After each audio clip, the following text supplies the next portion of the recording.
ପିଲାମାନେ ସେମାନଙ୍କର ନିଜ ଭାଷାକୁ ମୁକ୍ତ ଭାବରେ ବ୍ୟବହାର କରିପାରିବେ। ମୁକ୍ତ ଭାବରେ ପ୍ରଶ୍ନ ପଚାରିବାର ସୁଯୋଗ ପାଇପାରିବେ।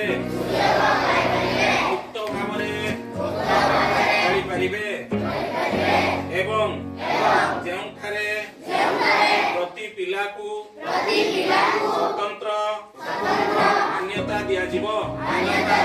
ଆସନ୍ତୁ ଉଭୟ ବିଦ୍ୟାଳୟ ଓ ଘରକୁ ଏପରି ଗଢ଼ି ତୋଳିବା ଯେମିତି ପ୍ରତ୍ୟେକ ପିଲାଙ୍କର ବୁଝିକି ପଢ଼ିବା ଉଦ୍ଦେଶ୍ୟ ସହିତ ଲେଖିବା ଏବଂ ସଂଖ୍ୟାଗାନ ବୁଝିବା